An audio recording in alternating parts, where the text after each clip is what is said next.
తోడు పారుతున్న సెలయేరు ఏమంటుంది?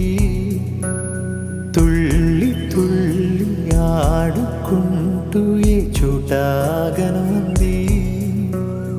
నింగిలోని నీలి మేఘమేమి అన్నది? రాగాలు పాడుకుంటూ హాయిగా తేలి తేలి పొమ్మన్నది, నాతో కలిసి రమ్మన్నది.